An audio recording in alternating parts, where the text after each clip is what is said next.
Okay, today we'll be giving a brief overview of the Ruth Josselson's theory of women's development with examples from the 2014 teen comedy Mean Girls. Mean Girls! About a 16-year-old girl named Katie Heron, who is a homeschooled student from Africa transitioning into the local high school where she and her encountered peers undergo phases of identity development. Before we apply women's development theory in the film, we will provide some history of Josselson's theory, how it came to be, and a brief summary of selected characters from the film. If you look over here, we have the plastics. So the plastics are pretty much kind of like the most popular girls in school. They rule the high school. If Regina George is gonna cut holes in her shirt, everyone will do it. Everyone wants to be them, the three most popular girls into the school. Over here you'll see Gretchen, and Gretchen is pretty much, let's say, the follower. She'd probably be ranked like second hand in command of Regina George. She is always in a state of crisis, and so we'll talk more about that later and how that relates to Josselson's theory. And then next we have Katie Heron. She is the newcomer at the school. She undergoes this identity achievement. This character is the new member of the Plastics, so we'll get to witness how that goes. And then we have Karen, and she's also a member of the Plastics, and she undergoes a phase in which she's kind of just drifts through the movie, so we'll show some footage of that as well. So in the late 1950s, Erik Erikson's pioneering research on identity development mainly focused on the journey in identity from early childhood into adulthood. And so by 1968, Erik Erikson described 8 stages of development focused on crisis and turning points upon which your identity develops. This identity development theory was called the life stage development model. So a couple years later, James Marcia then furthers this research by honing in on identity development of young adults specifically. He was focused on identity versus diffusion stage, which is the stage 5 of Erikson's study. According to Marcia, there are 2 critical variables when it comes to identity formation. And so one of that is exploration, and the second one is crisis. And since Marcia's study was primarily based on experiences of white men, Ruth Ellen Josselson kind of takes the study of the 4 ego statuses and uses it to study women in Boston College around the 1970s. So all 4 of the identity development stages details whether a person has explored or not explored their identity and how their response to crisis affects their identity that they commit to and or don't commit to.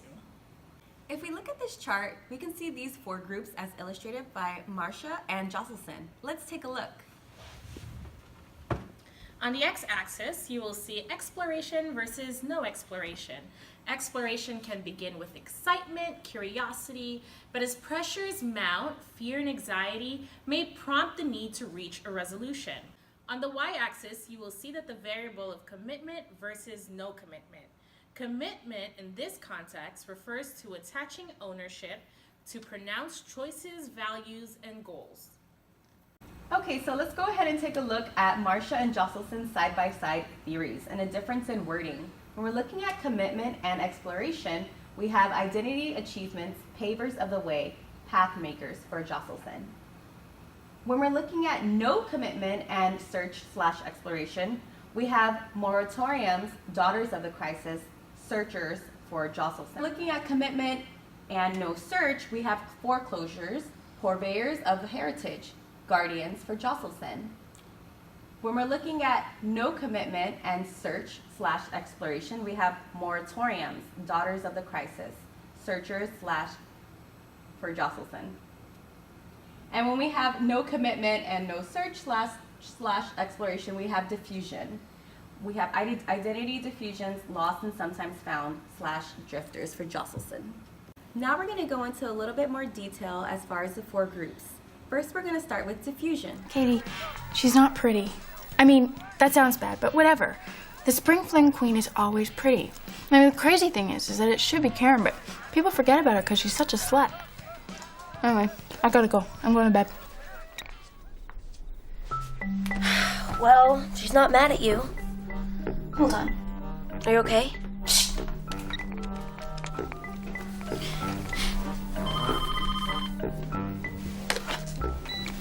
Hello? If someone said something bad about you, you'd want me to tell you, right? No. What if it was someone you thought was your friend? What do you... Hold on, other line. I'm not taking this anymore. Good for you, Gretch. Hello? Let's go out. Okay, hold on. I'm on the other line with Gretchen. Don't invite Gretchen. She's driving me nuts. Hold on. Okay, hurry up. It's Regina. She wants to hang out with me tonight, but she told me not to tell you. Do not hang out with her. Why? Oh, you don't want me to tell you. Oh, she can tell me. Hold on. Oh my god, she's so annoying. Who is? Who's this? Gretchen. Right. Hold on. Oh my god, she's so annoying. I know. Just get rid of her. Okay, what is it? Regina says everyone hates you because you're such a slut. She said that? You didn't hear it from me. A little harsh, Gretch. Whatever, she has a right to know. I can't go out. I'm sick. Boo, you whore. So first we're going to talk about identity diffusions, and this is what they call the lost and sometimes found. They're the drifters. So students in this phase experience a lack of crisis. There's really no commitment to anything. Very low ego development, pretty high stress, typical withdrawal and a failure to internalize varied experiences, and just very little attachment to the inner self. So when looking at diffusions, we chose to use the character Karen. Karen is the third member of the Plastics, and she's notably mainly for her lack of common sense. She has a very dim wit, and which makes her a very easy member of the group to target and to manipulate, as we saw in the four-way call in the previous clip. Karen fails to understand basic matters in the film and essentially is a drifter with very little direction. Our next group we're going to explore is the Foreclosure. We're the Plastics. They're teen royalty. If North Shore was Us Weekly, they would always be on the cover. Having lunch with the Plastics was like leaving the actual world and entering Girl World. And Girl World had a lot of rules. You can't wear a tank top 2 days in a row, and you can only wear your hair in a ponytail once a week. So I guess you pick today. Oh, and we only wear jeans or track pants on Fridays. Now, if you break any of these rules, you can't sit with us at lunch. Well, I mean, not just you, like, any of us. Okay, like, if I was wearing jeans today, I would be sitting over there with the art freaks. Oh, and we always vote before we ask someone to eat lunch with us, because you have to be considerate of the rest of the group. Well, I mean, you wouldn't buy a skirt without asking your friends first if it looks good on you. I wouldn't? Right. For foreclosures, purveyors of the heritage guardians, women who graduate from college with identity commitment, with no experience in identity crisis, little identity change, and seek security in relationships. So as we're showing you this clip of the Plastics, as you saw, there seems to be a lot of rules attached to being in this special group. It seems like a lot of the characters that are involved in this little group seek a lot of their kind of security just by being in the group. So it's not very clear whether or not they genuinely enjoy being in this group of friendship, or as you will see throughout the movie, there's a lot of kind of like love-hate relationships within the group, but they all stay in it because it's a sense of security, because that's what you have to do to be popular. And so this is a really good example of a state of foreclosure. Next clip we're going to look into is moratorium. And he totally complimented you. That is so fetch. Gretchen, stop trying to make fetch happen. It's not going to happen.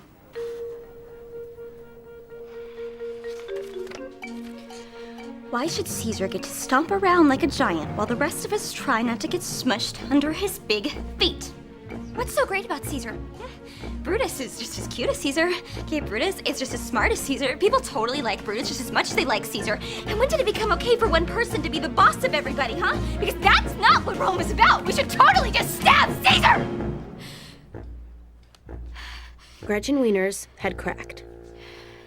Okay, the moratorium phase, Daughters of Crisis, also known as searchers. The moratorium state is an unstable time of experimenting and searching. After internalizing family values, these women are convinced of the rightness of these values.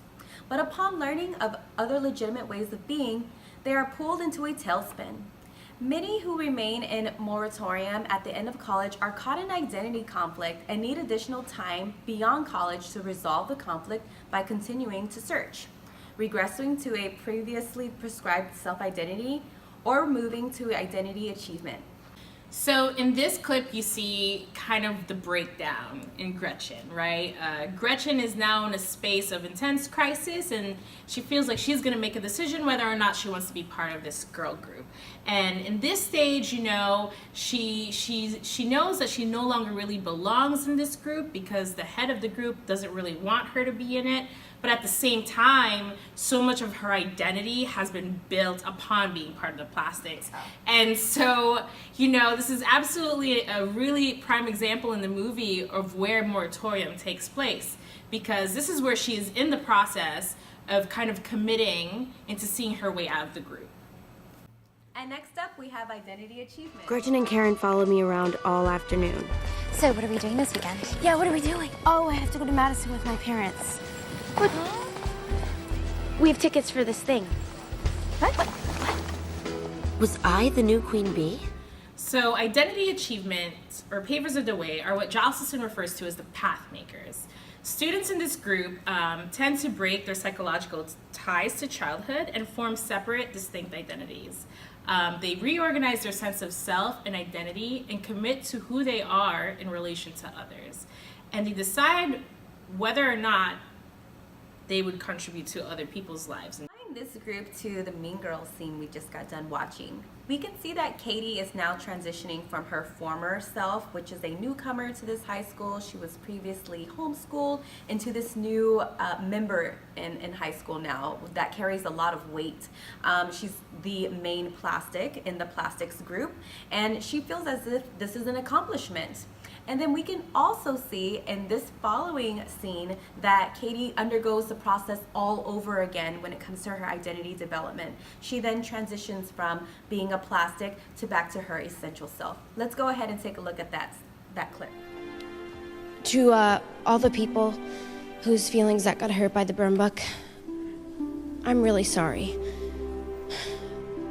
You know, I've never been to one of these things before, and when I think about how many people wanted this, and how many people cried over it and stuff, I mean, I think everybody looks like royalty tonight. Look at Jessica Lopez. That dress is amazing. And Emma Gerber, I mean, that hairdo must have taken hours, and you look really pretty. So, why is everybody stressing over this thing? I mean, it's just plastic. It's really just... So just to end that scene right there, we just want to reiterate that no matter what the theory is, especially Josselson's, you can go in between the groups. It's not one linear way. So as we saw that Katie, she did start off reaching this identity, but then she underwent the whole process again. So it varies depending on the individual. So now let's go ahead and jump into some limitations. Yeah, let's talk about limitations. What do you think? What's limiting about this theory?